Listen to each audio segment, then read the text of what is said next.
வானத்துக்கு மேலே தான் இந்திரலோகம் இருக்குது, வானத்துக்கு மேலே தான் யமலோகம் இருக்குது, வானத்துக்கு மேலே தான் சொர்க்கம் இருக்குது, வானத்துக்கு மேலே தான் நரகம் இருக்குது அப்படின்னு சொல்லி நிறைய விஷயம் சொல்லி நம்ம கேள்விப்பட்டிருக்கிறோம். அந்த விஷயம்லாம் உண்மைன்னு சொல்லி கேட்டோம்னா இருக்கலாம் அல்லது இல்லாமலும் போகலாம் அப்படிங்கிறது அறிவியலோட கூற்று. ஆனால் அறிவியல் அப்படிங்கிறது எதையுமே நம்பல, அதை கண்ணால் பார்த்து எவிடன்ஸ் இருந்து அதை ஆராய்ச்சி பண்ணி அதை 100% ஓகேனா மட்டும்தான் அறிவியல் அப்படிங்கிறது ஒத்துக்கும். ஆமாம் இது உண்மைதான் அப்படின்னு சொல்லிட்டு ஓகேங்களா. அது பார்த்திங்கன்னா இதுதான் அறிவியல்.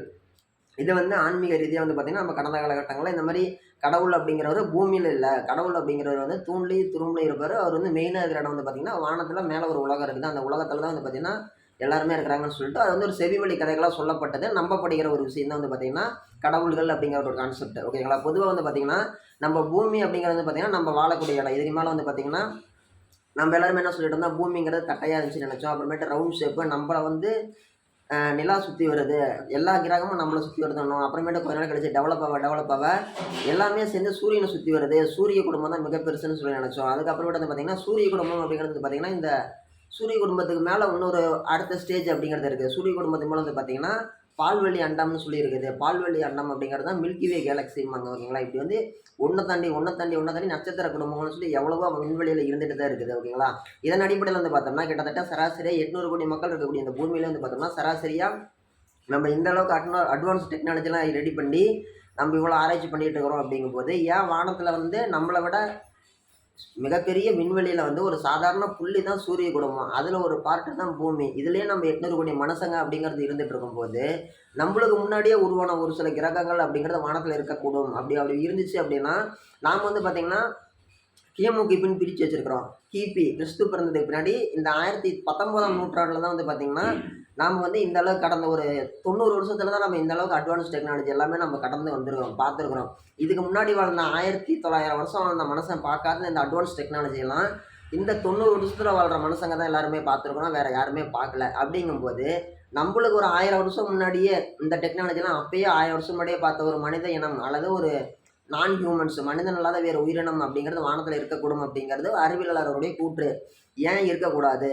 ஏன்னா மிஸ்டீரியஸான விஷயம் அப்படிங்கிறது நம்ம ஊரில் பார்த்திங்கன்னா ஏகப்பட்டது இருக்குது. நம்ம பூமியிலேயே நம்ம எல்லாருக்குமே எடுத்துக்கலாம். நம்ம பூமியில் பார்த்திங்கன்னா முக்கால்வாசி கடல் தான் இருக்குது. அந்த கடலில் நம்ம தெரிஞ்சுக்கிட்டது 5% தான் தெரிஞ்சுக்கிட்டோம். கண்டுபிடிச்ச உயிரினமே வெறும் 2% தான், மீதி அவ்வளோ இருக்குதுன்னு சொல்லிட்டு.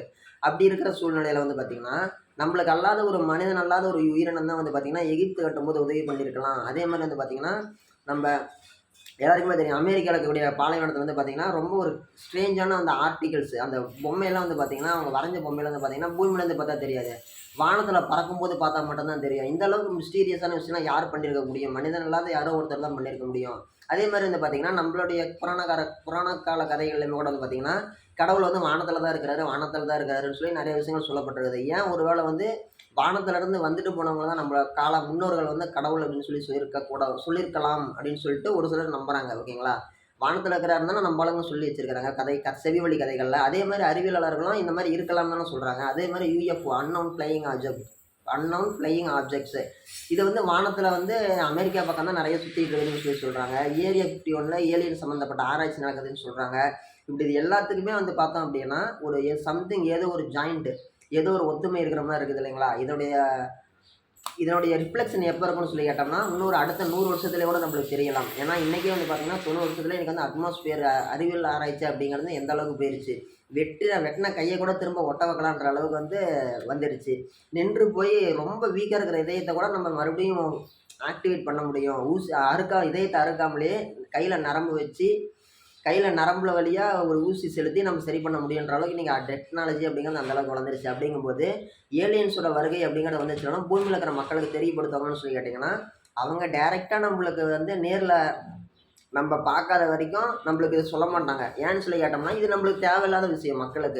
மக்களை பொறுத்த வரைக்கும் ஆட்சியாளர்களை பொறுத்த வரைக்கும் மக்கள் அப்படிங்கிறவங்க ஒரு ஆட்டு மந்தை கொண்ட மாதிரி அடிமை மாதிரி தான் இருக்கணும். அவங்களுக்கு நம்ம எதையுமே சொல்லணும் நம்மளுக்கு அவசியம் இல்லை. மக்கள் அப்படிங்கிறவங்க என்ன காலைல வேலைக்கு போகணும் வரணும், மக்களை ஆட்சியாளர்களை கீழே தான் இருக்கணும்னு சொல்லி தான் நினைப்பாங்க. ஆட்சியாளர்களை விட மிகப்பெரிய மில்லியனர்ஸ் பில்லியனர்ஸ் ட்ரில்லியனர்ஸ் தான் பார்த்திங்கன்னா அந்த உலகத்தை ரன் பண்ணிட்டு இருக்காங்க அப்படிங்கிறது தான் உண்மை ஓகேங்களா. இன்றைக்கி பார்த்திங்கன்னா ஆட்சியாளர்களுக்குன்னு சொல்லி ஒரு எல்லை இருக்குது. இப்போ தமிழக முதலமைச்சர்னால் இவர் தமிழ்நாட்டுக்குள்ளே மட்டும்தான் இல்லை, பிரதமர் அப்படின்னா இந்திய பிரதமர்னா இந்தியாவுக்குள்ளே மட்டும்தான் அவருடைய வேல்யூவேஷனு அவருடைய எல்லை. இவரை பக்கத்து நாட்டில் போய் இவர் அதிகாரம் பண்ண முடியாது. ஆனால் மணி இஸ் ஆல்வேஸ் அல்டிமேட். பணம் நிறைய வச்சுருக்கிறவங்க இங்கேருந்து தனி விமானம் வச்சும் போகலாம், தமிழ்நாட்டில் பிறந்து வெளிநாட்டுக்கு போய் தனி நாடும் வாங்கலாம், தனி தீவும் வாங்கலாம். Money is always ultimate. பணம் அதிகம் வச்சிருக்கிறவங்க இந்த உலகத்தை கண்ட்ரோல் பண்ணுறாங்க. பணம் அப்படிங்கிறது வந்து பார்த்திங்கன்னா பிஸ்னஸ் மூலிமா நிறைய பேர் வந்து இது பண்ணுறாங்க. இதை பற்றி பேசினா இன்னும் 2 மணி நேரம் பேசலாம். அவ்வளோ வீடியோ, அவ்வளோ கண்டென்ட் இருக்குது. இதோட பார்ட் வீடியோ நம்ம அடுத்து மேக் பண்ணலாங்க.